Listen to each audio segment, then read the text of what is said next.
Well, hello, welcome to our reset conversation. I'm Linda Seacrest, the co-founder and board member of the Southwest Florida Reset Center. We're located in Fort Myers on Shire Lane, which is just off of Daniels Parkway. We're a not-for-profit organization with the aim of reversing the effects of global warming brought on by greenhouse gas emissions and other human activities. Our focus in Southwest Florida is in a bioregion, and the initiatives that we choose to work on to which we believe will solve the water woes here in Southwest Florida are the right to clean water and regenerative agriculture. So I'm here today to welcome you to our ongoing reset conversations. I think this is number 11, and we bring on leaders in the regenerative agriculture, rights of nature, and clean water initiatives, and they educate us. RESET is an acronym. R stands for the restoration of the natural world, as much of it as we can influence from our place here in Southwest Florida. The E represents ecological, the principle that restoration results when we pay renewed attention to the natural interconnected patterns of relationships necessary for a thriving planet. The S and E that follow represents the social and economic structures and incentives that shape human society, which we must be reimagining to move us forward. T represents the hard part, the transformations of our institutions, our practices, and even ourselves from the top down, from the highest levels of human activities and authority to ourselves, our own personal commitments. So before we move on, we have a few housekeeping activities that we like to take care of. So please keep yourself muted during the program because we will be sending you out a link so that and you can share this with anyone that you want to, so that we don't like to have background noise. So stay on mute until you want to speak. The Q&A period follows afterwards, and you can actually put your questions in the chat, and Holly will be watching for those, and I think Gary will be too, and they will be asking them of Christopher after his presentation. And if it's something that you feel like you want to ask the question yourself, you can let them know. So before we move on, because of the research that I do for the writing that I do, I'm always finding really great quotes. And I found one this morning and I thought of Christopher immediately. And it's a quote from the Amazonian indigenous people that point out that Earth is a space station. So I thought about, while the International Space Station whirls around at an altitude of 250 miles and travels, imagine, 17,500 miles per hour, it gets a glimpse of the Earth every 90 minutes and realizes itself as a space station. But we here on Earth never experience that because we get to see the sun and the moon only once a day. So what they believe is that we humans have the honor of inhabiting a fragile space station known as Living Earth with no escape shuttles. And we must love and care for this living Earth, which is what Christopher is going to tell us about today. So Christopher, I think I'm going to turn this over now to Gary. To Alex, I think, right? Well, to Alex is, I don't. Right, Alex. Yeah. Okay. Yeah. Alex, you're on. You're muted. That's the mantra they say for the 2022. You're muted. Unmute. Nope. Nope. Yeah, I think we can hear you now. Yeah. No. Nope. You fixed this yesterday when we tried, Alex. I think that you had to turn your sound up on your computer. Oh, we might have to have Gary do this introduction after all. Oh, can you unmute him, Holly? Will that help? He's not muted. It's Oh. something on his sound setting. Okay. He's coming back in. Okay. So, I know that Alex is going to give a very personal introduction, Yes. but maybe Gary could tell us just a little bit about of his bio that's in our script, if you want to do that, Gary. I'd be happy to do that. And then when Alex comes on, he might have a few more words, and then we'll hear from the master himself. All right. And of course, it's our pleasure to have Christopher with us. Here he is. He has run the Maya Mountain Research Farm, an ongoing permaculture project in southern Belize, Central America, since 1988. Former degraded citrus and cattle land, the farm is focused on the intersection of agriculture and ecology.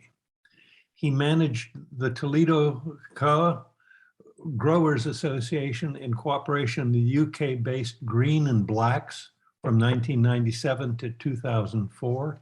And since 2004, the farm has been working on specific ways to draw down carbon with an emphasis on food security, degraded land repair, multi-strata agroforestry systems, and staple tree crops. In 2019, the farm won the Commonwealth Secretary General's Innovation for Sustainable Development Award under the Prosperity category. Christopher runs the farm with his wife, Selene Logan Nesbitt. And is Alex is here. And maybe he can get sound, and if not, we'll just keep moving. okay. I think we will keep moving.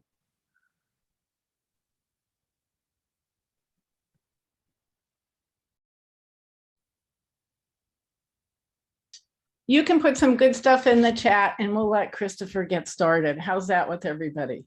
Yeah, that sounds good. Okay. But we are very grateful to Alex, not only for being our permaculture guru at Reset and in our community gardens, but also introducing us to Christopher Nesbitt. So take it away. Well, thank you. Thank you for having me.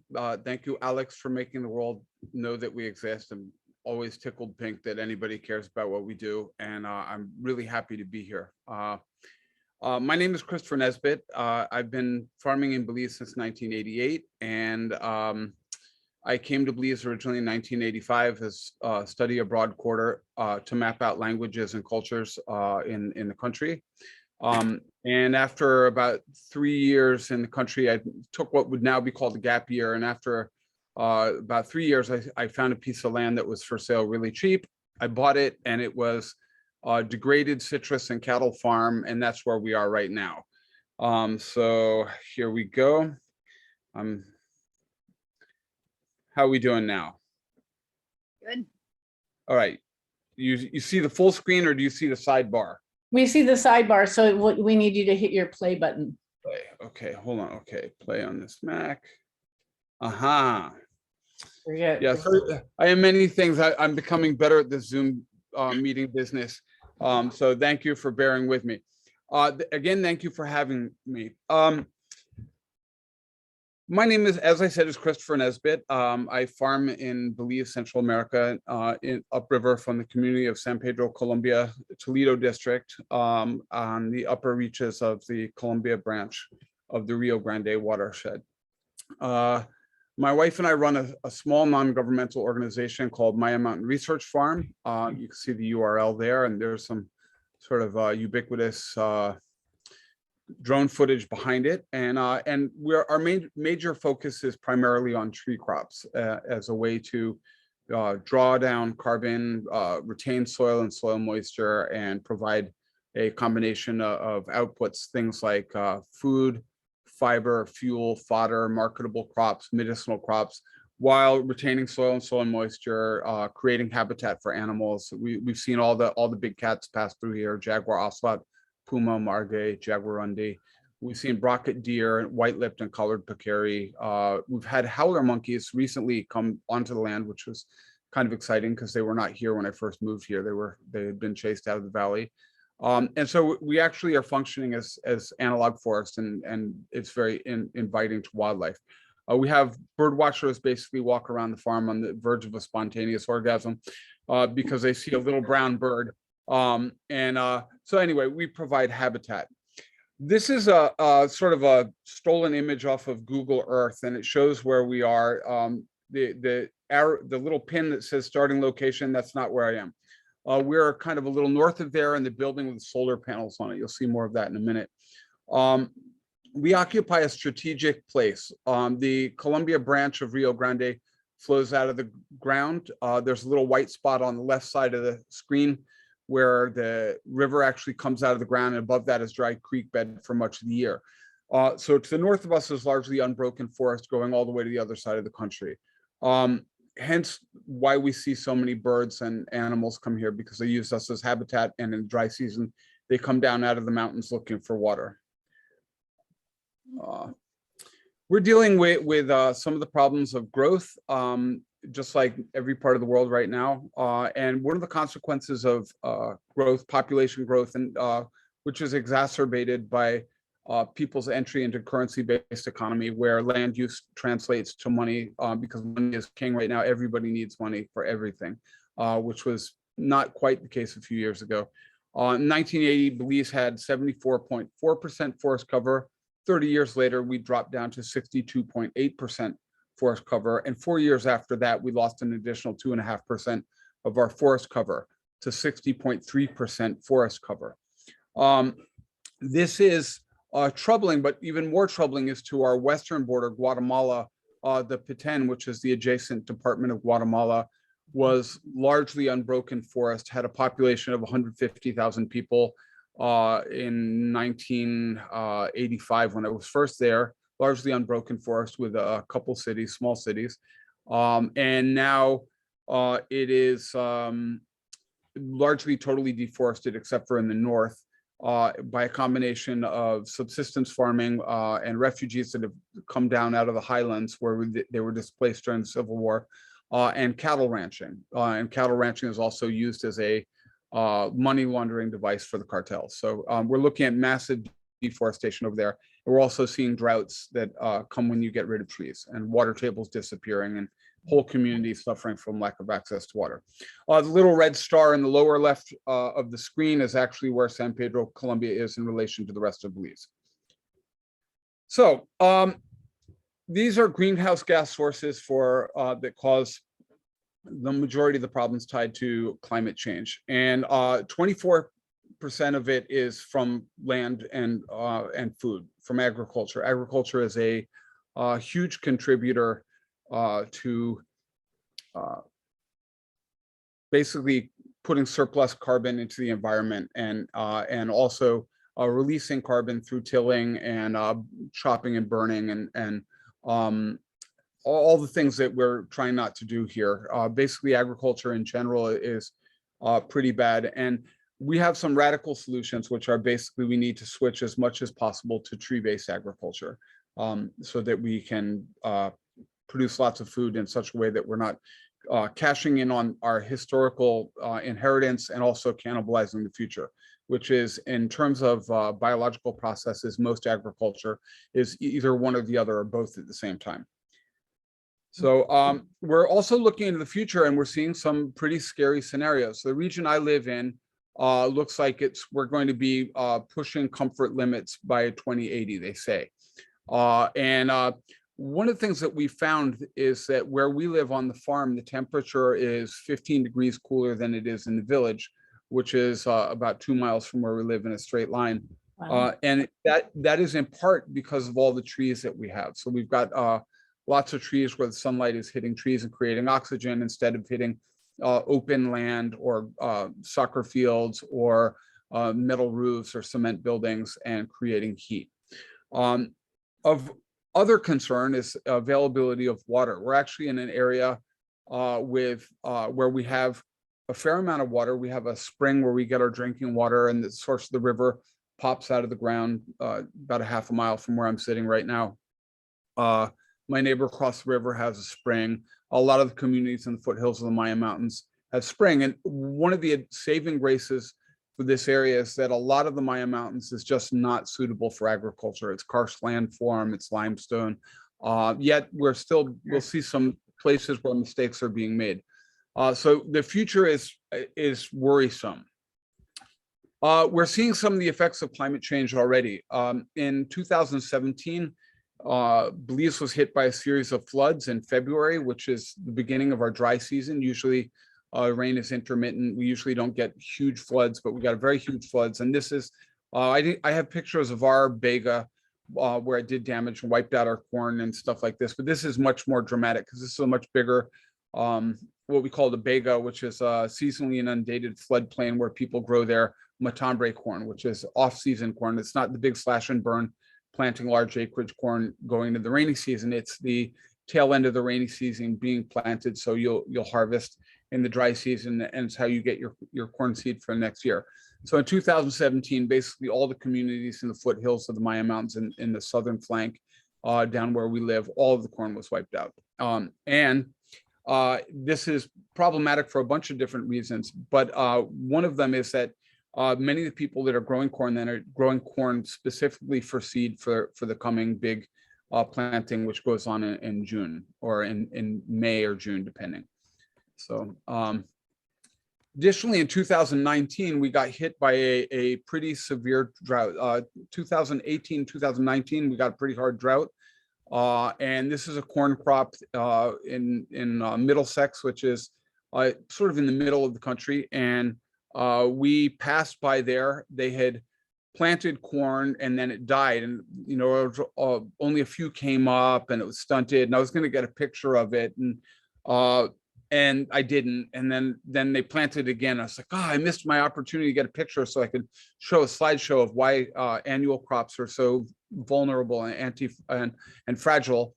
And then of course they planted again and it sprouted, did really well. And then they got hit by some more dry in the middle of what should have been our rainy season. So that failed.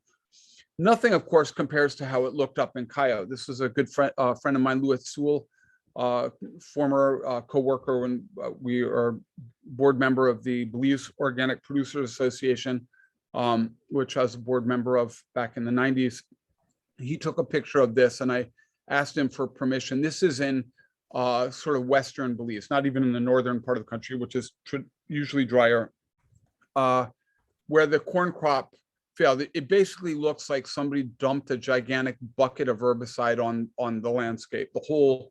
Most of the countries look like that, which of course led to massive fires. My wife and I, we taught at a local school called the Tumulkin Center of Learning, which is a boarding school primarily for Indigenous children from back villages who cannot make it all the way to the high school and back to their remote villages on the same day, or couldn't do it for an extended period of time without, collapsing because of the distance.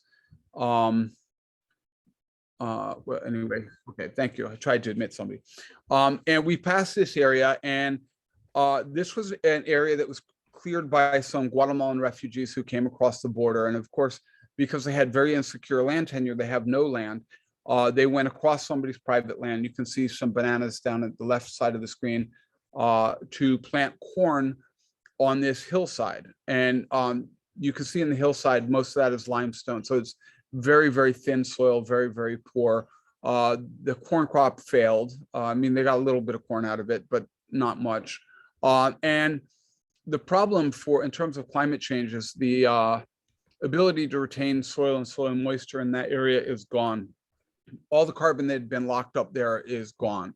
And when they cleared this area, they almost certainly encountered a species of tree we call Brassomum malacostrum, also known as breadnut or Ramon nut or Maya nut, which is a highly prolific perennial staple crop from trees that can produce 7.5 tons per hectare or acre. I forget. Anyway, a lot. Produce a lot. And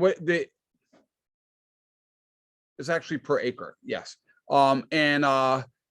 So 7.5 tons per acre, but where it really excels is it's in terms of energy return on energy invested. Once it's established, you're basically walking around underneath the trees, picking up food. And that was erased. There was almost certainly more Ramon production in there than the corn production they could have hoped to get for without having to erase all of that.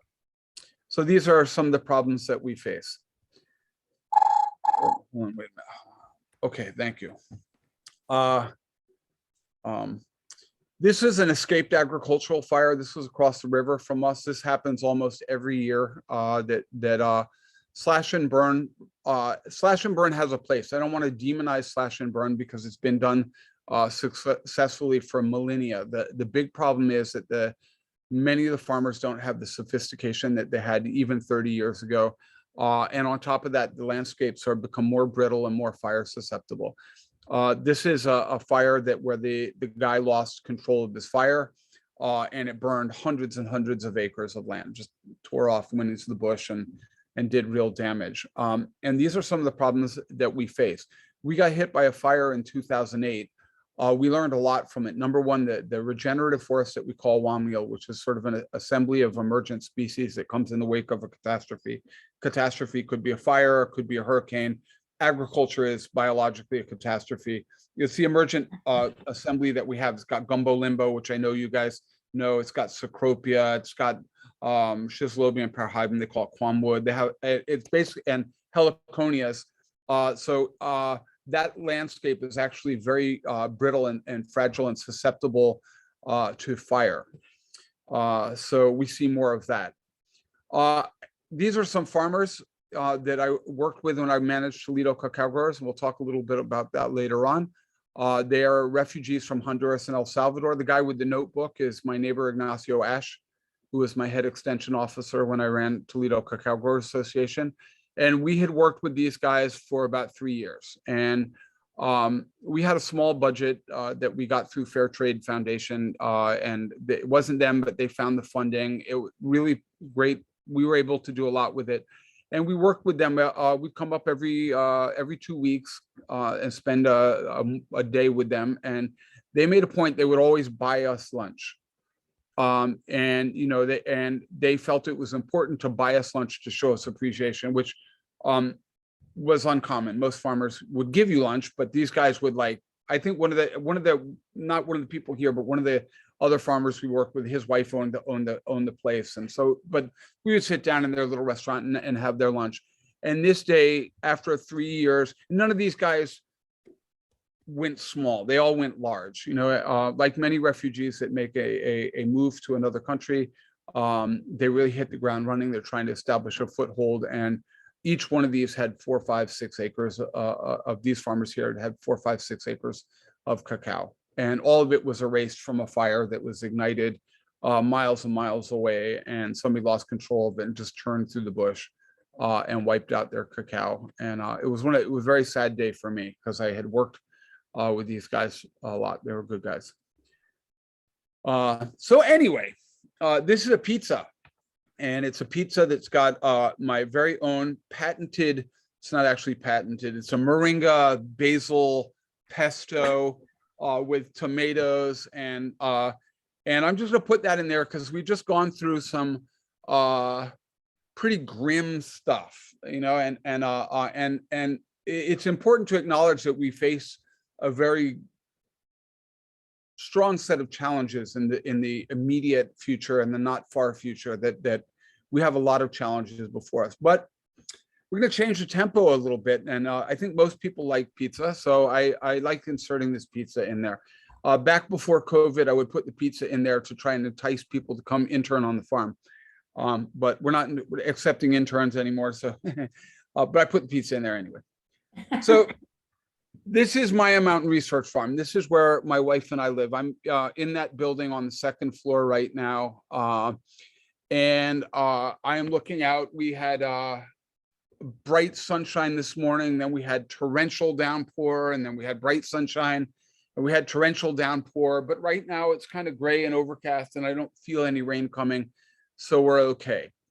What you're looking at was the heart of that was basically citrus in the foreground, and in the background was cattle pasture. And as I explained earlier, I came to Belize in 1985. I got interested in farming. I wanted to live in Belize, and the easiest way to live in Belize at the time was to either go into the nascent ecotourism industry or to go into agriculture. And in a rare moment of self-understanding, I had very extreme politics in my 20s. I still do, but I've learned how to control that. And and in a long enough conversation, I was one of those unpleasant vegetarians that makes people want to bite the head off a chicken while it's still twitching and tell you how good it tastes. And that's just anyway.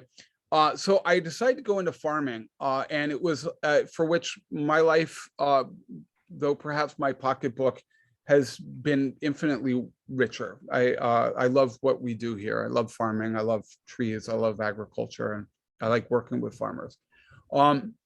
Sort of in line of sight, we have a combination of food species. There's coconut, and there's avocado, and there's mango, and there's breadnut, and there's mame, and there's banana, and there's papaya in there. There's tree legumes. There's an erythrina in flower. There's Susana. There's some Gliricidia. There's timber species like Mayflower, which is Tabubuya, and then there's the what do they call it? Laurel in Spanish. Laurel. Laurel. It's a timber. It's a Cordia Aliador. We have Hey, Laurel. Aliador. We have Wazuma ulmifolia, which is used for firewood. We have subcanopy species like cacao and coffee and turmeric and vanilla. And this area is actually very productive. It doesn't we've had farmers come here, we'll talk about that later, or not farmers, we had international students come here and not understand they were working in a farm.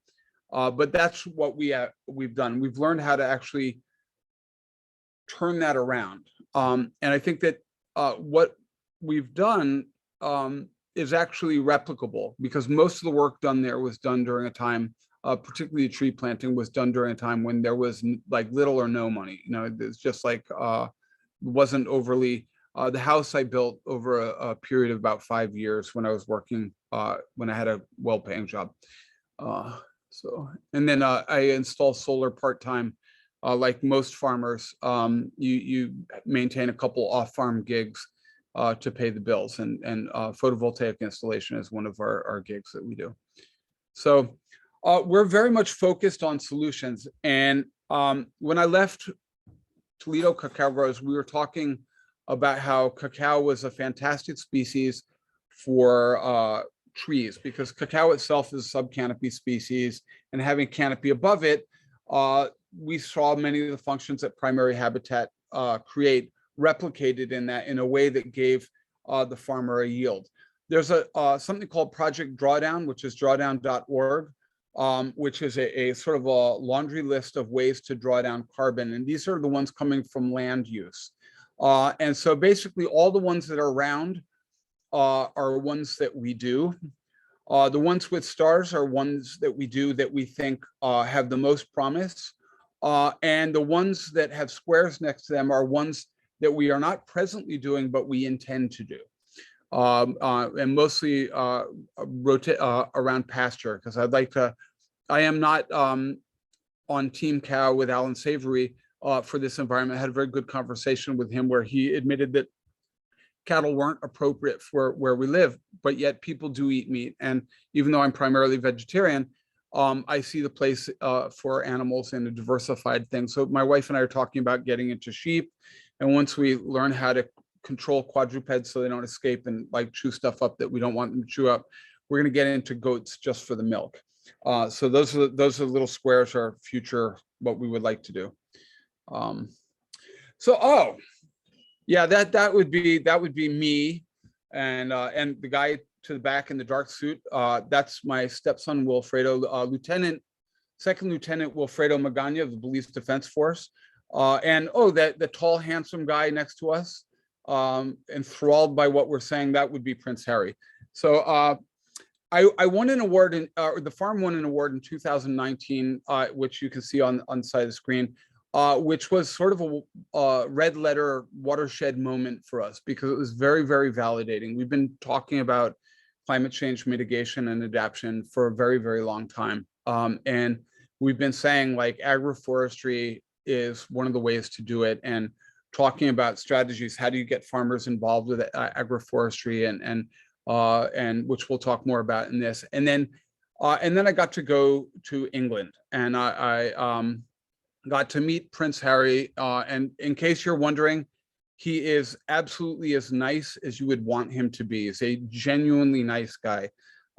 He came and talked with the other award winners. He hit us up with a sell it, and then everybody gave their little elevator rap, except for none of us did the he just disarmed all of us.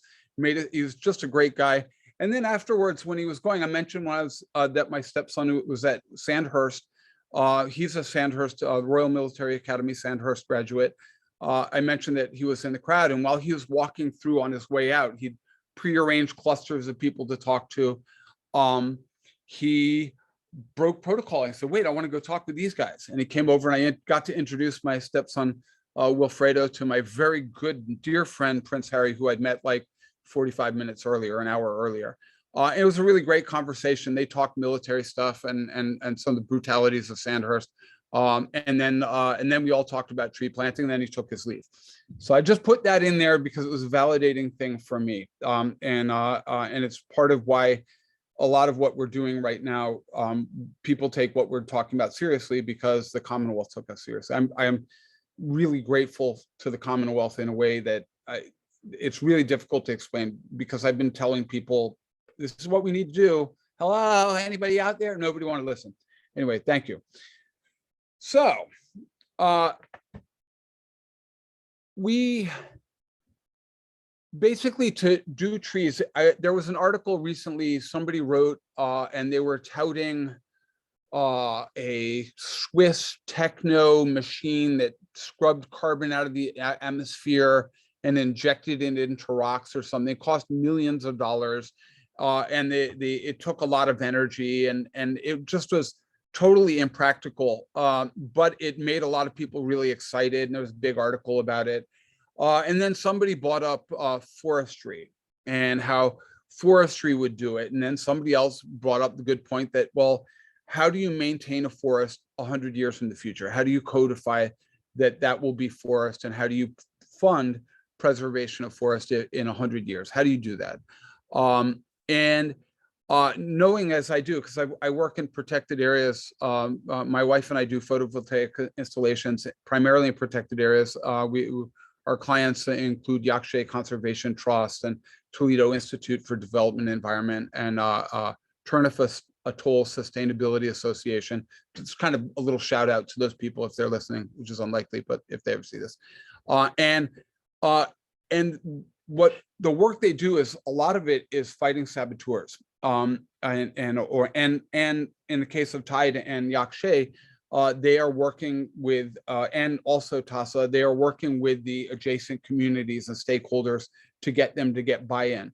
So what we're looking at specifically is, how do you get stakeholders to establish agroforestry systems that draw down carbon? The way you do that is you present them with opportunities for markets for some of their crops. One of my favorite, because I worked in the cacao industry for 7 years, is cacao, because basically everybody likes chocolate, and chocolate has great potential for farmers in the developing world. It is a subcanopy species. It does well. It needs shade, and that is actually right next to our kitchen. This is an example of a cacao tree that's actually loaded. This area here was that was former citrus, and the cacao tree is loaded. It's a very rare cultivar of cacao, which is a Criollo cacao. This is a cacao we collected from the Maya ruins of Exush and Muclebal in the Upper Bladen watershed, and which we were helicopter evacuated out by the British Army. I should have put that picture in there because it's pretty cool. But I'd spent a lot of time in my 20s wandering around lost in the jungle, and this time, and always saying, oh, okay, you go wander out for 5-6 days, and then you're there for 5-6 days. You got to walk back out. And I always said, it would be so great if they would pick us up in a helicopter. But we went into this area with a representative from Ministry of Agriculture who twisted his ankle. And then we met an archaeologist who was working there, and he got a message to Agriculture Department Ministry, who got a message to the British Army, who said they'd come pick us up in 48 hours, and they did. And that's where this cacao came from.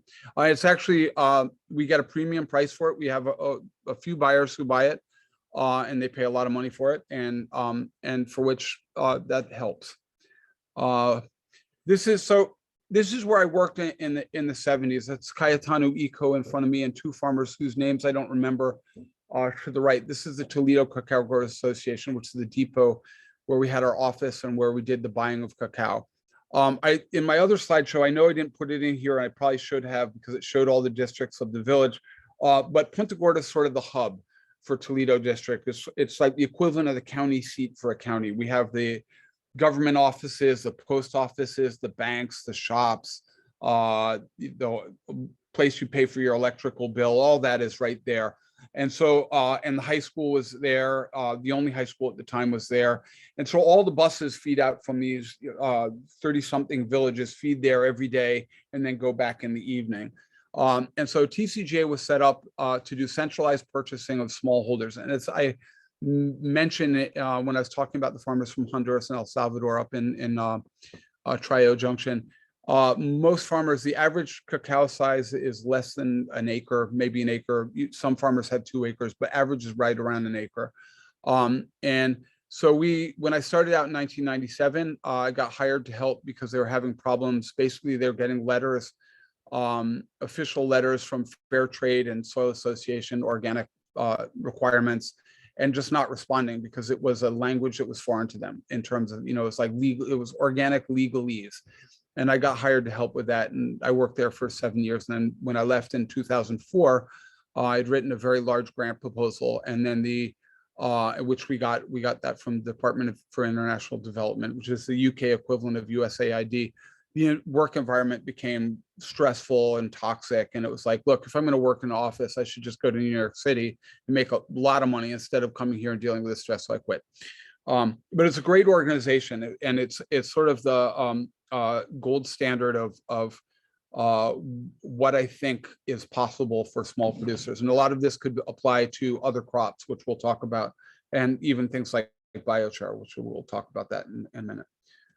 And this is our cacao that we're exporting. I designed that bag, and it has space for what the buying date was, what village it came from, and what farmer it came from. And there was a place on there where we recorded the number of every farmer, so we could compare notes with the organic inspectors. It was fun creating that, and that was one of the biggest years that we did. Yeah, I love cacao. I still have a big thing about cacao, but it's getting supplanted by coconuts. I've got a little bit of an obsession with coconuts these days. So let me just.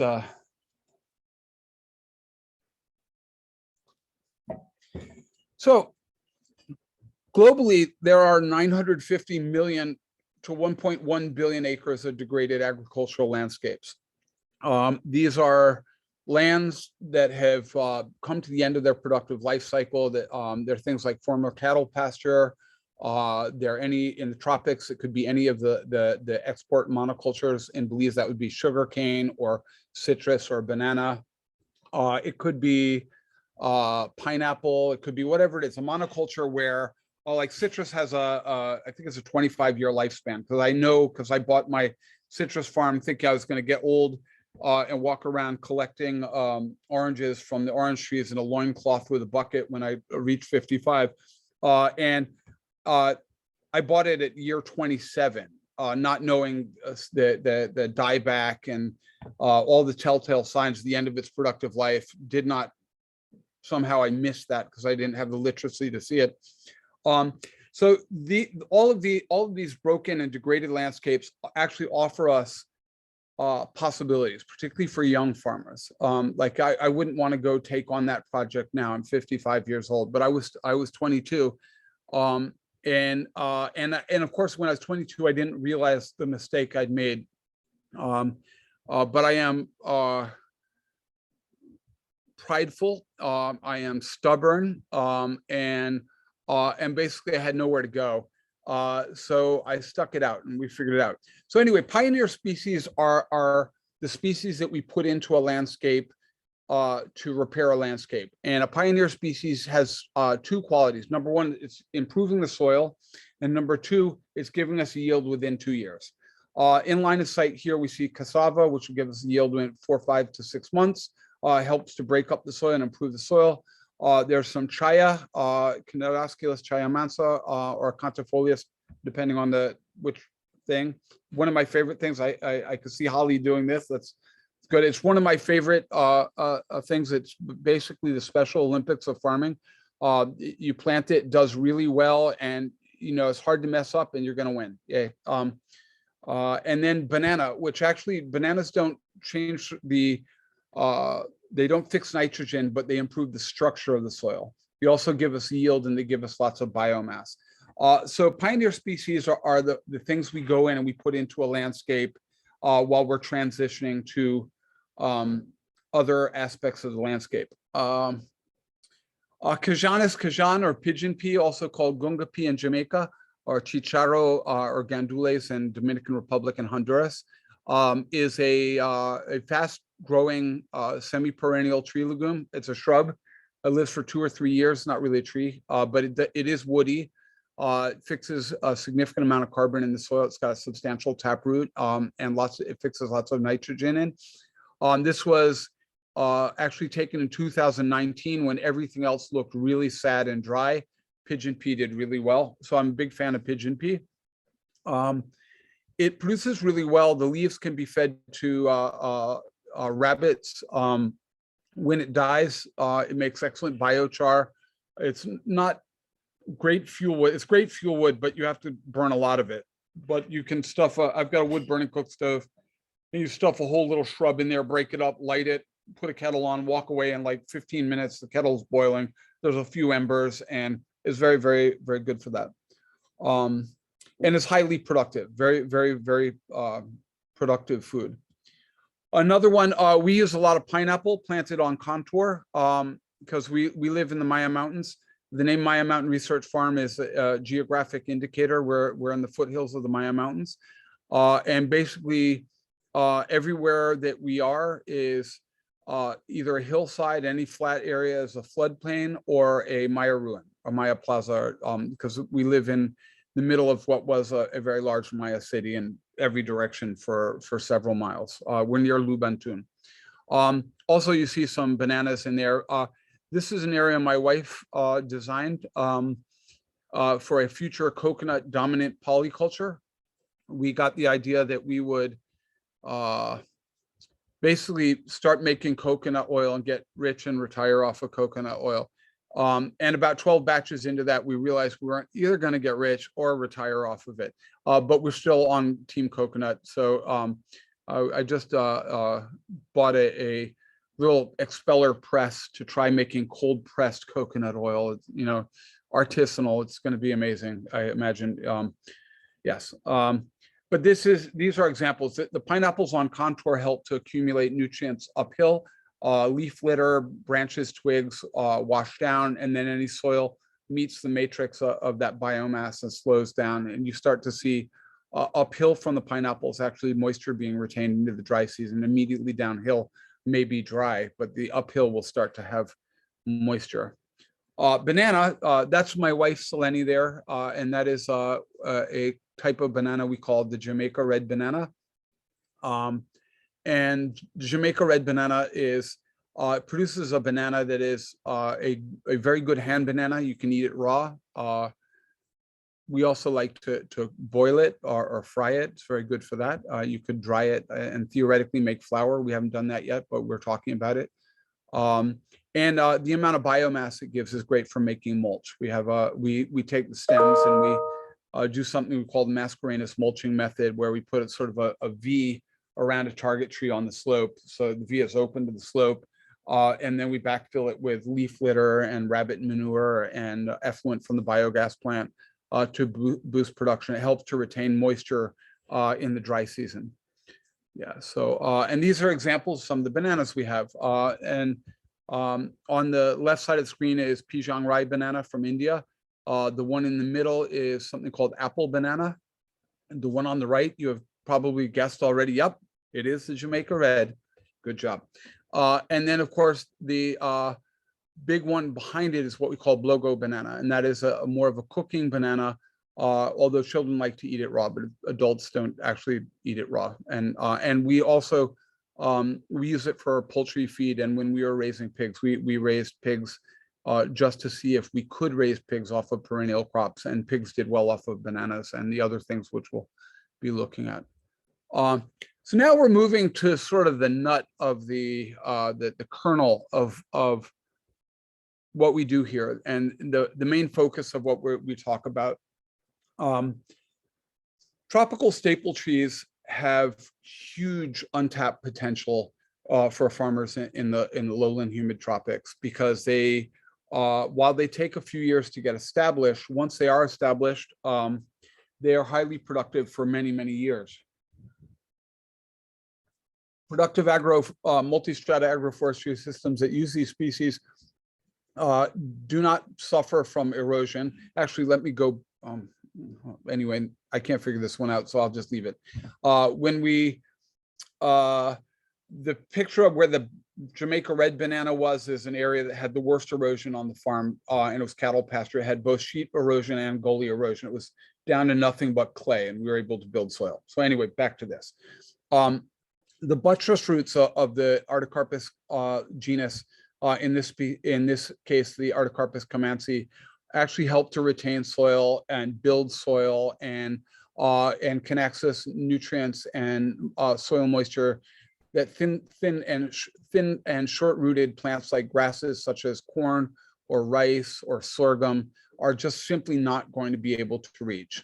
And once established, you don't have to reestablish it and plant it every year. It just literally drops food.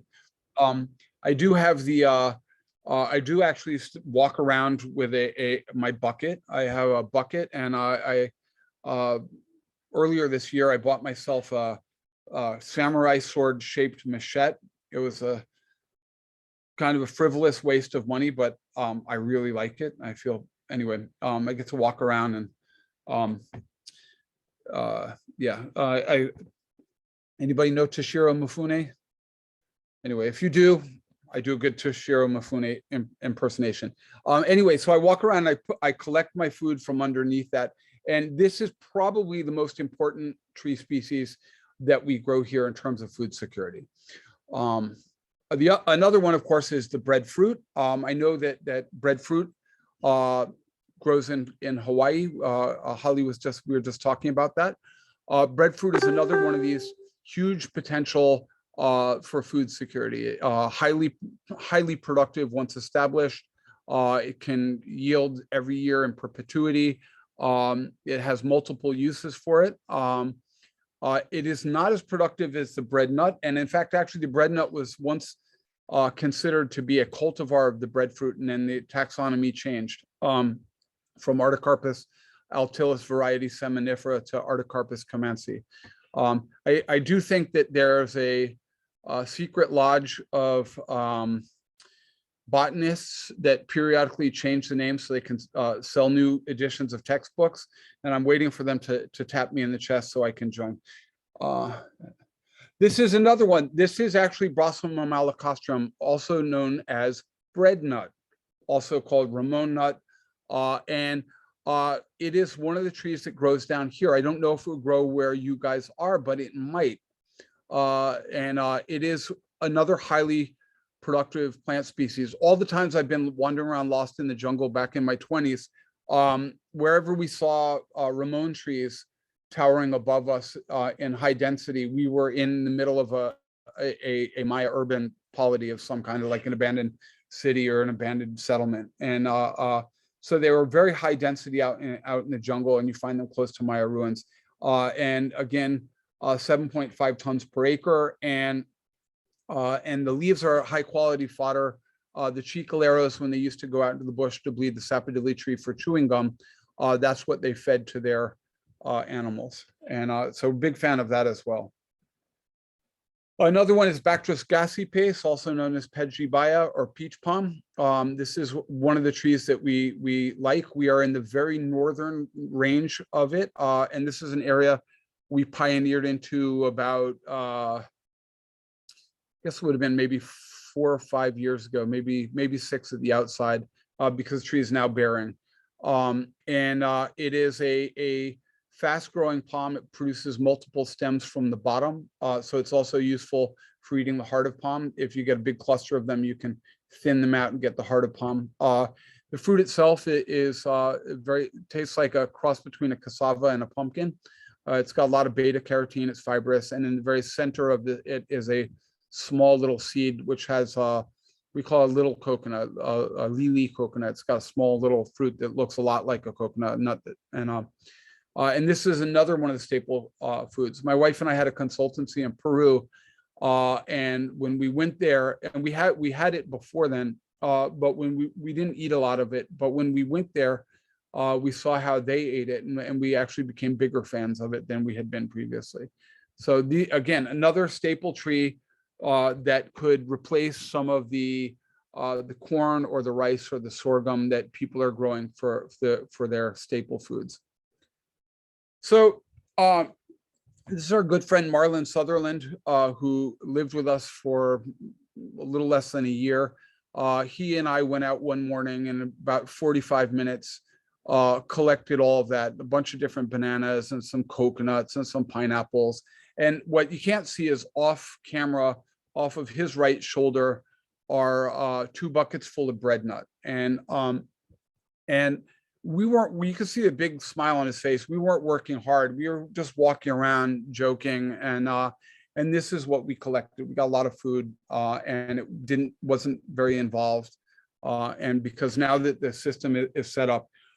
So basically, the difference between annual cultivation is that you're spending a lot of energy trying to maintain a static condition. We're going to have a field for annuals here. Now you might shift your annuals. We're going to do a corn here. Next year, we're going to do some soybeans. Next year after that, we'll do kidney beans. The year after that, we'll do some sorghum. Maybe we'll go back into corn. But you're still fighting to maintain this static condition of a field. You're weeding, and you might be plowing and disking, and all that. And what we're doing is we're doing the equivalent of biological Aikido. We're using the power of succession, and we're managing that succession to go from this open landscape to this closed canopy forest where every step of the way we're getting a yield. And that's what it looks like. This is just an example of one day. Other things, we're talking now a lot about something that I call slow farming. There's slow food and there's slow money. And slow farming is how do we take advantage of the nutrients that are available in a farm and on their way passing through. This is a termite nest that I found growing on a tree, and I peeled it off with my machete and hauled it home with the bucket, and I feed it to the chickens. Poultry eat a lot of the things that we don't want to eat. So you get spoiled food, you feed it to the poultry. Things like termites, I've tried them. I've eaten a termite just to, and they're nutty. I can't imagine sitting down to a bowl of termites. Not, thank you very much, but probably not going to happen. And termites can take things that we don't want to eat and convert them into things we do eat. So I mostly eat eggs, but we do serve chicken on the farm for our students. And my wife eats a little bit of chicken now and again. And animals are a big part of it. We raised pigs for a while. Again, we had a pig. It was a nice pig. Then there was the pig formerly known as Pig Bitch. There was MD for mentally deficient, and then there was Runty. And then, of course, we had Romeo the boar. And we changed, we had Pig Bitch, which was somebody said on the internet, you can't call an animal, it's a dog, a pig bitch is a female dog. We're like, yeah, we know. And said, that's her name. And said, oh, that's not very nice. Like, you don't understand how much affection there was in that name. She was a fantastic mother, but she was greedy as a pig. I mean, we'd put out food for her and her babies, and she'd park her nose under the baby and toss it across the pen just to eat as much as so. And we did that, and we found out that actually you can raise pigs off of a perennial diet. It ended up being more work than it was worth because we don't eat pork. And we sold pigs, we sold piglets, and it was a good experiment, but we discontinued it just because it was taking up too much of our time. So, oh, wait, hold on, wait a minute. Oh, wait, okay, good. Okay, good. I was missing a slide. I got worried. So there's another aspect to what we do. One of the things that when we cook food, when we're cooking food for the pigs, we cooked bread nut, we cooked banana, plantain, cassava, cocoyam. We would cook them in a biochar kiln. And so making biochar is a process called pyrolysis, where you're heating up biomass in an oxygen depleted environment so that it off gases everything but the carbon. And then you use that heat for something. Some people make biochar just to make biochar. I live in an area where everybody cooks with fuel wood, and we could never get anybody to go burn just for the sake of making charcoal, because then they're like, okay, now we burn the charcoal. It's like, no, now you bury it. And they're like, no, that doesn't make any sense. So we found a way to harvest it so we could cook things like the bread nut and the breadfruit and seed for jackfruit, peach balm, all the stuff, all the perennials that we had to feed to our pigs. And we also do that for our rabbits, our chickens rather. On the left side of the screen is an example of some of the feedstock we use. Right there, you can see those are cacao pods that is either spontaneously aborted or had Shirel wilt and dried on the tree. We also use things like corn cobs, corn trash, rice hulls, cahoon seed, coconut husk, and we convert them into charcoal. And then we're using it when we had pigs.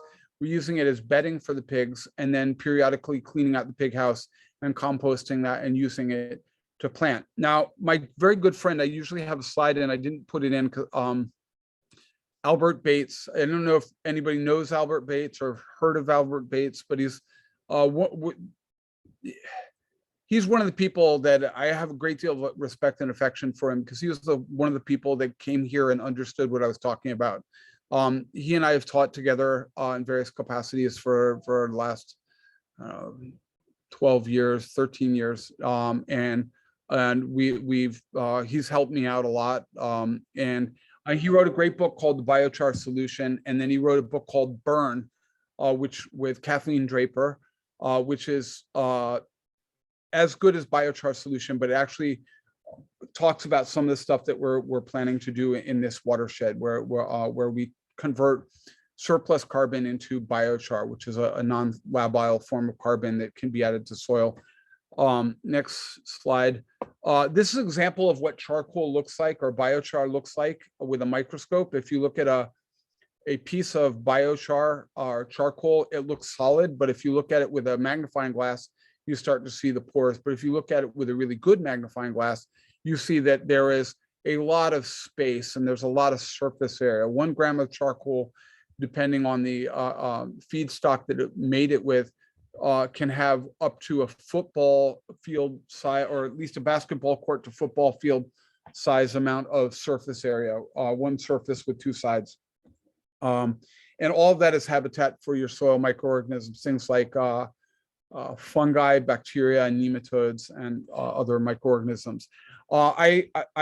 On that trip when we went to Peru, I knew where we were going wasn't going to have electricity and also wouldn't have internet. So I left my computer at home and I bought Albert's book, which had been sitting up there on the shelf, accusing me of not reading it. I picked it up and got distracted. So I bought it with me and I finished it before we left, before we flew from here to El Salvador, from El Salvador to Colombia. And I think I finished it before we got out of Colombia. It's a very good book. And again, more different feedstocks. So some of the feedstocks that we're looking at that are commonly available are things like, you can see the cacao pods. There's some corn cobs in there, cacao pods, corn cobs. There's coconut husks. All of these work. Rice hulls, anything that would otherwise oxidize. Sawdust could be, because once it oxidizes, it goes back into the environment as carbon. If we do this, all of that carbon is basically very stable. And if ground up and inoculated, if you put it in the soil, it would be there for at least 400 years. And so it's actually a way to rapidly decarbonize the environment and stick it in the ground. It also, a little anecdote that we had, we were planting cacao in 2015 and no, 2014 rather. And we had James, I can't remember James's last name. He was a PhD, worked at Toledo Institute for Development and Environment. He came out and he was just a friend. We would come out, James Lord. He would come out and visit us on the weekend because we had pizza and we'd talk, and he was an interesting guy. And we were planting out cacao, and we were putting the biochar compost mix in, and he said, "Oh, Christopher, you can't do that. You've got to put some aside as a control. Otherwise, you're just drinking the Kool-Aid." So we did. I didn't want to. I really wanted to do it. And then we got hit by a very hard dry in 2015. And every single one of the trees that didn't get the biochar died. And pretty much all the trees that did get the biochar survived. So I went from being this makes sense to like true believer, and so that's an example of why I like biochar. And this is from a manual that we wrote with Yakshay Conservation Trust, which you can download. It gives you plans on how to make that, and a couple pages on biochar and some other stuff that we're doing. And we built this out of ubiquitous and sort of available anywhere on the planet sort of things, old propane tanks and old 55-gallon drums. Most people have access to that. Oh, we did that. Okay. Biogas and slow farming. So a few years ago, a woman named Kathy Puffer, there's kind of a long convoluted story, which I won't go into, but I was trying to track somebody down who ripped me off for about $500 when I couldn't afford it. It was a loan. And a great woman named Kathy Puffer, who's was part of something called the Solar Cities Biogas Organization, contacted me and said, "Hey, we will come make you a biogas plant." I didn't include pictures of the biogas plant. I just probably should have, but it's a simple one made from old industrial bulk containers, and one for the actual biogas generation, and two of them that have been cut and modified to be like a floating gas system. Works really well. I love biogas. And it takes a lot of the surplus food that would otherwise get wasted, particularly now that we don't have pigs, and converts it to biogas, which we cook with, and also to the slurry, which is a fantastic fertilizer. So again, it's a way of taking this surplus food. Sure, we could compost it, but then it's done. But if we make the biogas, then we get the effluent. It's already composted, and we can use it as a fertilizer. A big believer in that. So we're coming towards the end of my production. Thank you for not falling asleep. This is one of the subcanopy species we really like, ginger. We've been planting lots and lots of ginger for a long time. And I think we were preparing for the pandemic. We sold about a ton of ginger this last year into the local market because everybody's concerned about COVID. And so ginger was a very good one. It's a subcanopy species that likes shade. It needs some shade. And it does really well. And it's part of the culinary traditions of the East Indian people where we live. Some of the villages where we live were people that were bought over as indentured servants in the 1870s to work for Confederate war refugees. And then in other parts of the country were bought over after the failed Sepoy Rebellion. So they brought their culinary traditions with them. And that's a big one. Everybody in Belize loves ginger. Another one is, this is turmeric. This is, it was my wife there with our dog, who sadly died. Amber Albee, who was a Peace Corps, and our good friend, Bernie Sanders, who just happened to be here and helped us out there. It wasn't very helpful because of the gloves and the parka he was wearing, but there he is. Turmeric is actually a fantastic crop for subcanopy species. They're a big tradition. Also, this was also introduced by the East Indians. There is a big market for turmeric. We sold, about a ton of turmeric this last year, and before that, we were selling about a half a ton every year. My wife's auntie owns the spice shop at the Queen Square Market in Belize City, so we usually sell it through her.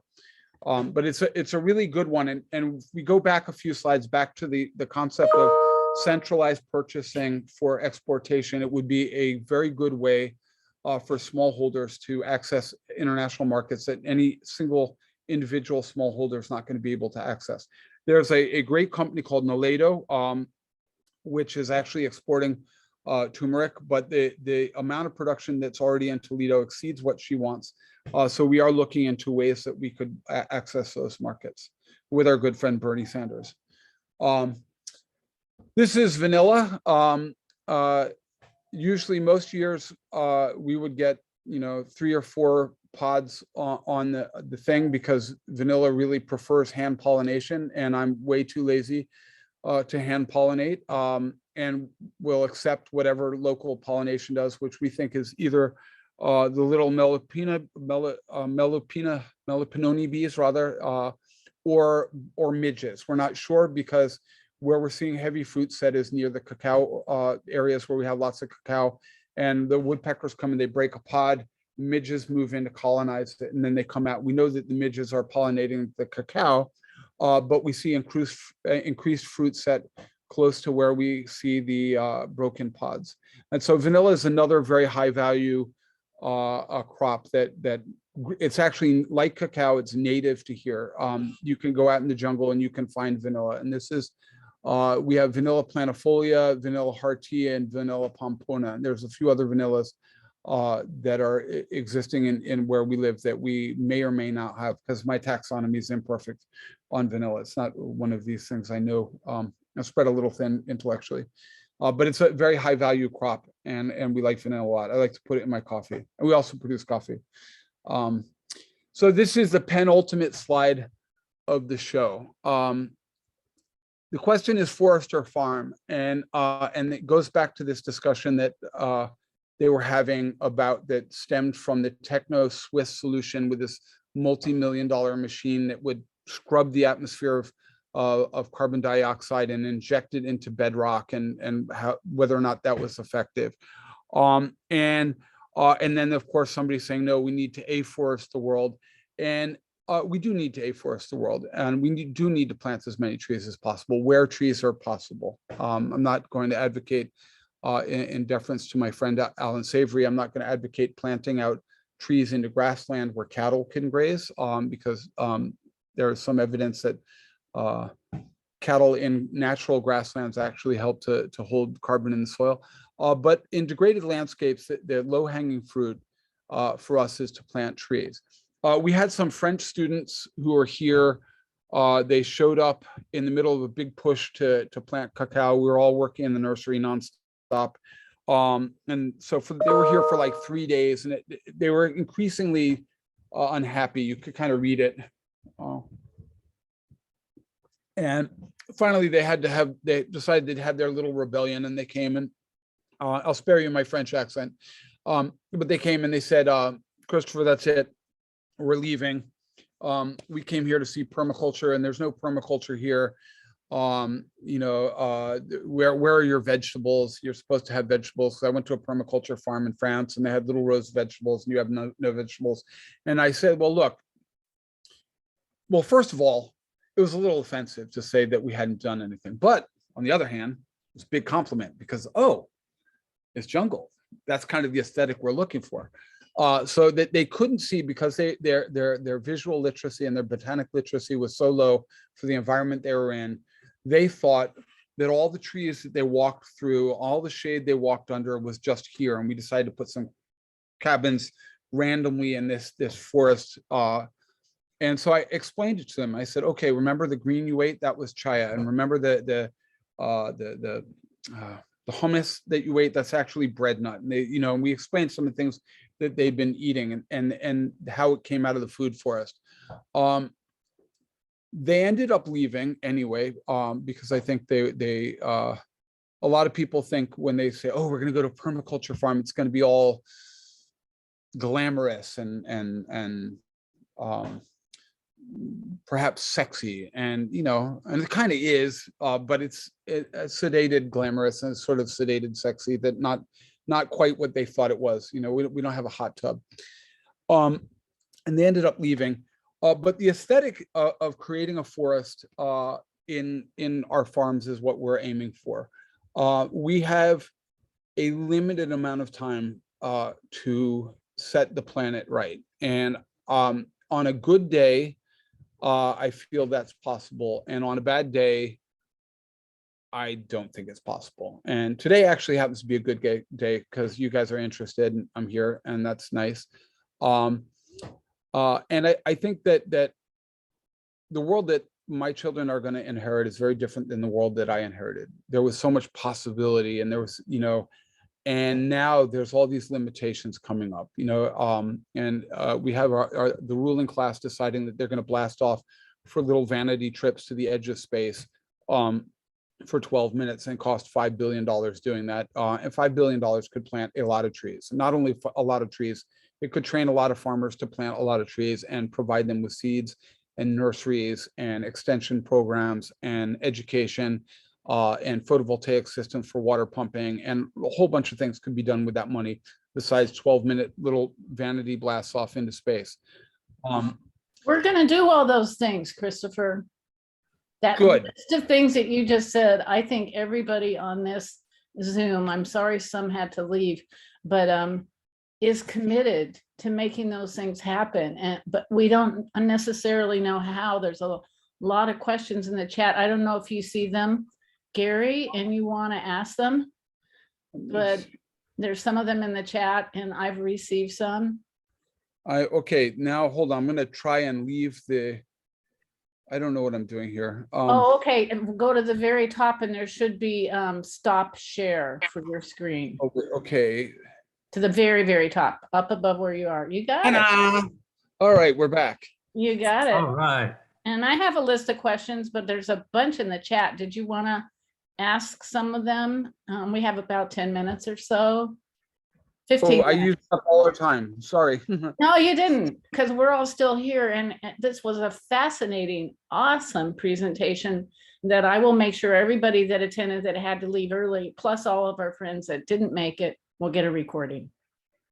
So, Christopher, thank you so much. Just so much information and so inspiring. I want to come down and see what you're doing and work with you for a while. Anyway, question. What do you think are the most important actions we need to take in Southwest Florida to really make a difference in lowering greenhouse gases and helping reduce the impact of the climate crisis in Southwest Florida? So I've actually thought about this because a few years ago, I looked at the possibility of leaving here, and Florida was on the list of places I might go. And it was like 15 years ago, and I was looking at options like, so one of the things is if you could focus on the amount of waste that Florida generates in terms of food waste, byproducts from, you have a small sugarcane industry, and if you could convert your food waste into methane, you could take your sugarcane and instead of burning the bagasse to make electricity, convert that to biochar, and then of course use that as water filtration for effluent leaving the sugarcane fields going elsewhere, so you don't have downstream pollution. And of course, backyard farming. I mean, I look at the pictures of Alex's place when he does his slideshow here, and I'm just like, wow, I mean, what you can do with a backyard in Florida, and that's really cool. So there's a lot of stuff that can be done. The question is, how do you convince people to do that? And it's one of the blessings of COVID, because probably much like Florida's probably similar to Belize, is that our tourism industry, which was the bulk of our economy, is dead. I mean, it's just dead. We have a little bit of arrivals now. We still have cruise ships coming, but the writing's on the wall. What we're seeing now is a return to the farms and people interested in producing food in a way that they weren't 2.5 years ago. So that's a positive thing. Yes. Great. Thank you. Real practical question raised by some folks concerned about our food forest. How do you avoid having rats and other pests in your home being so close to the fruit trees? And what is the best natural ways to control rats? Probably best that we live in a diverse area. We have 2 dogs. We don't have any cats because we used to have a cat and we never had any rats when we had cats. But we also didn't have lizards and we didn't have bats and lots of other things that we want. So cats actually have a place in the house. Where we live, we have lots of different snakes. We have other predators. We have all the cats that I was talking about earlier. We have the little gray fox. We have foxes. And so there's a fair amount of predators that keep that in control. We have raptors that also keep the rodents in control. So it's more about finding the balance. And I don't know what that looks like for a suburban or peri-urban environment. Because I know that most people freak out when they see a snake. I also know, because my grandmother lived in Florida, that you guys have lots of snakes and alligators and, you know, all kinds of cool things that might be, if not gang pressed into assisting you with your pest population, but have a role in controlling the numbers. No, that's great. One of the things that we talked about as we're talking about developing a food forest like the one Alex has on our campus where the Reset Center is perhaps building an owl house. And we have a pair of red-shouldered hawks and we have a pair of eagles nearby. And I kind of think that would take care of everything. Yeah. Plus I've heard of wrapping the bottom of taller trees with something so that little critters can't climb up them. Do you know about that? Doing that? Anyway, there's more questions, you know. Let's see. There's Oh, a the question question- about vertical gardening. Oh, and yes, very good. I'm wondering if you're in the middle of a food forest, if there's room for vertical gardening. Yes and no. The gardening is vertical anyway because of the trees, but not in the Right. context that they're talking about. Vertical gardening has a place. Our immediate area around us, there's this is why we built a 3-story house, is so that we could put our solar panels way up in the air, even though while we were building it, many of the trees were not as tall as they are now. But there are patches in here where things are, you could do vertical gardening, either like an herb spiral or a drum with holes punched in the side and plants growing out. It could be done, yes. Mhm. And there's actually that, in terms of urban, what I'm doing is old school, like move off into the middle of nowhere on a degraded piece of land and fix it up and do permaculture. That's very old school. The new frontier for agriculture and permaculture, more than half the planet lives in an urban environment, and they've got to eat every day. So the question is, how do we maximize that food production? Vertical gardening has a place. Yes. Okay, thank you. I'm wondering if you've got any, you said that you moved on to degraded land, and I'm wondering if you've got any measurements in the sense of the quality of the land that you purchased and the quality of the soil that you have now. It's all anecdotal. I am not an academic. My research is in the broadest sense. But what we are seeing is areas that nothing wanted to grow. We're actually getting stuff to grow there by intensely planting an area with pigeon pea and then putting in cassava and improving the soil structure. And we're seeing that the buttress roots of the Artocarpus comanche species, that the breadnut that we showed, they have buttress roots and they're actually holding soil, and we're getting soil deposited around them and building up. So we're actually building soil.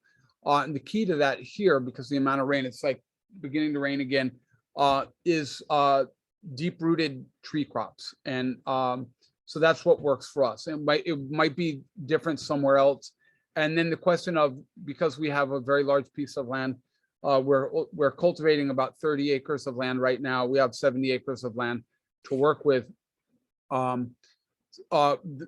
That's not the limitation somebody else would face. So those are things that work for us, just planting trees. Okay, great. Holly, do you have another question? You're muted.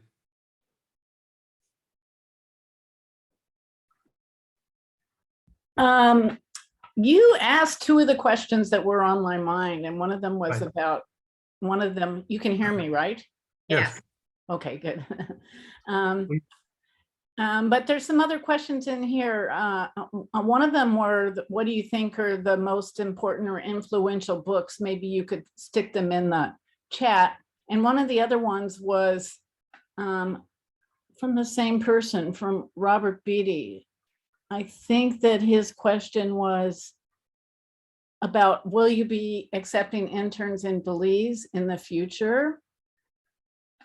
And he also wanted to know why you cook the fruit before feeding to animals. And I get the biochar part, but he wants to know why the animals, I think, need to have food cooked for them. Well, things like cassava, they have there's cyanide in the cassava, and that needs to be boiled to make it palatable. And then things like bread nut is hard to chew. For birds, can't chew it. Pigs will still eat it, but they're not enthused about it. You boil it with a little bit of salt and or molasses, and they go crazy for it. Things like unripe bananas are not enjoyable if to eat raw. Not for us, not for the animals. But once they're boiled, the animals enjoy them. So that's why, mostly to make it to improve their palatability. Okay, and Holly, I see another question here, that Florida is karst and limestone based, yet so much agriculture happens here. What will happen to our aquifer if we continue the ways we are with sugar, tomatoes, and also cattle ranching? Well, that is the big problem, and that's the problem pretty much everywhere, is that the status quo, which billions of dollars are thrown at it every year in research and justification, there's a known set of consequences, and one of them is that you're going to damage your downstream aquatic communities.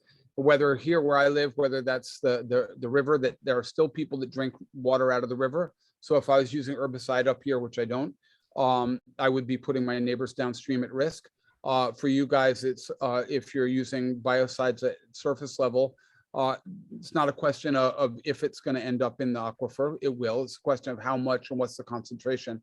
And it's part of the insidious nature of these biocides that all the Roundup is safe until cancer. So it's safe until the threshold of cancer. And this is a problem in that there's a problem in that thinking, that the systemic thinking that says that it's okay until it's not okay. And then and I'll get off on a little rant here for a second, but when I hear people say things like least harm, it's like, yeah, okay, least harm, but there's still harm. Can't you come up with a better solution than one? It's like, okay, I'll change the metaphor a little bit because I'm in polite company, but getting hit on the head with a small stick or getting hit on the head with a big stick, you're still getting hit on the head. And so it's a real problem. And the problem is that the dominant paradigm looks at the equation like this. They look at it on the wood side. You have cost of labor, cost of inputs, cost of capitalization, amortized over time versus kilograms per hectare. And if you're making more money over here than you spent there, that's profitable. But what is the actual cost of the downstream damage this year, next year, 10 years from now, 20 years from now? Yes. I've seen this. That's a good answer. I've seen the same question twice. And so I saw Bonnie Clancy just posted it again, and she wanted to know if bread nut fruit, the Ramon nut fruit, can grow in our zone, which is 10A. And if there's time, what are the ingredients of your pizza pesto? I'm glad anybody, it's a family questions. secret, but I'll let you in on it. I'll do the pesto first. Is basically what we call it's the Maya basil. It's a I forget what something Campechiano, whatever they call basil, the first part of it. And it's a local basil that Maya people use, and that's like a bunch of it, and then moringa leaves, strip in moringa leaves, Wow. garlic and olive oil. That's it. And we don't have pine nuts, so if you really, you can add things like substitute cashew pieces, nibs for that if you want. That's nice. And as for what was the other part of the question? Did you know if we could actually grow the bread nut here? Alex would know that better than me. Can you hear me now? Yeah. Yes. Yes, We can yes. hear Alex. Alex, wonderful. Yeah, so Rosmalacastrum does grow quite well here. I've seen mature trees and I'm currently growing about 15 of them at various plots. And they're all doing fine and they managed to get through the winter so far pretty good. Good. Good to know. Good to know. Maybe we can help plant some around the community. Yeah. Yeah. And I'm wondering, Holly, if there are other questions about book titles and things like that. Is there a way that we can include that information in what we're going to post for people to be able to have access to? Yeah, how about we do this since the time is up? I'm, as soon as this Zoom is over, I'll download the recording and then I'll send it to everybody that signed up, including those that didn't come. And then meanwhile, Christopher, if you have the time for a few book suggestions, send them to me and I'll include that in an email to everybody. There are two books called Tropical Agroforestry, and they're written by different people, and I can't remember who wrote them. They're very, very good books, and very deep. And I've got a whole list. I don't know where they all are anymore, but I'll try and find them. Yeah, and that's an academic book, right? I think that's P.K. Nair. He's a professor. That's one of them, yes. At University of Florida. Yeah, he's phenomenal. Great researcher. Okay, I do want to make an announcement before we end.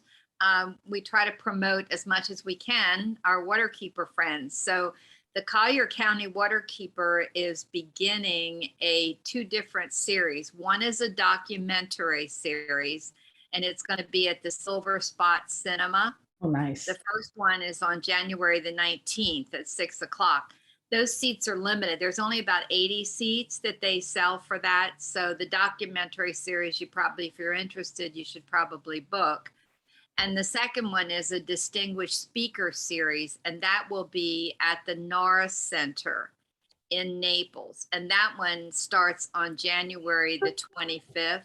And that is Harold Wainless from the University of Miami and Dr. John Capis. So oh yeah, he's great. If anybody's interested, there will be an article in Natural Awakenings for the January issue, but for anybody who's on here that wants to check out, that's the Collier County Waterkeeper. Great. Linda, thank you so much for that. It's really good to support our water keepers in all of our counties.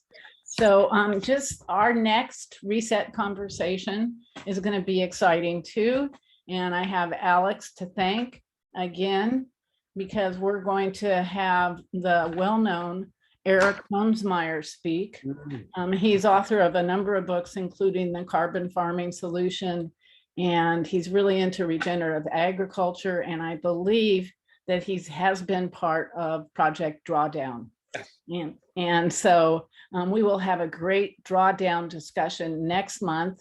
It will be on a Saturday because we want students to be able to come. So I believe it's Saturday, January 5th, when I'll be sending you all around invitations to that. It should be a really great session with him. You know him, right, Christopher?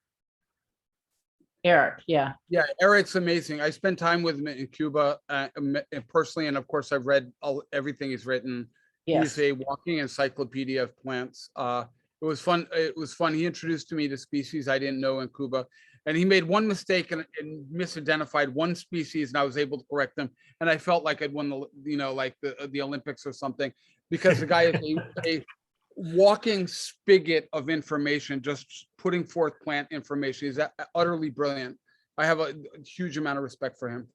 Well, I think you're a walking encyclopedia too of knowledge. And you have just, I hate to say fire hose because it doesn't sound very nice, but you have saturated us with new knowledge and inspiration to grow more food and to plant more trees, at least for food, for fuel. And we didn't get to hear in detail about the biogas production that you do, but I think it's very awesome. So thank you so much, Christopher. Welcome. Well, thank you very much for having me. I hope I'm here. I'll try to be here to listen to Eric, because I have so much respect for him. Thank you, Alex. I can see you there. Yeah. for inviting me, and thank you, Holly, for having me, and Linda. You're very welcome. We really want to engage with you more, and it's something that my friend Susan Mills, you see her on there. She's been sending me little messages about how we can engage with you more in a whole circular design of sharing information about what we're learning about why we need to plant trees, agroforestry, permaculture, everything. So we're going to be talking to you more, Christopher. You've Awesome. really inspired us. Thank you. All right, Thank- well, Thank you all for coming and hanging in here for an hour and a half. It's really awesome. Wonderful to see you all. Thank you. Yeah. Bye now. Bye. bye, everybody. Thank See you, next time. Christopher. Alex, You're if you can stay on for a minute. Alex. Oh, did Alex go? Stay on for a minute He's if you still on. can, Alex. Just because I need to ask you a logistical question, Oh, man. a very All right. simple one. It's Bye, about guys. you, Christopher. Thanks again. I figured it out. I'll harass Alex later. Okay, good.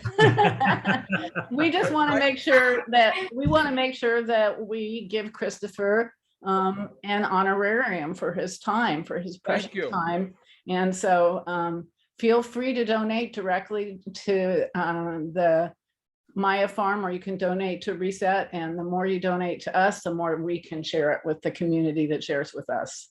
So thank you all so much. And Bye-bye. Will, how great to see you here today. Equally, thank you. Yeah, thank you all. All right, bye. Bye-bye. Have a Bye-bye. great evening.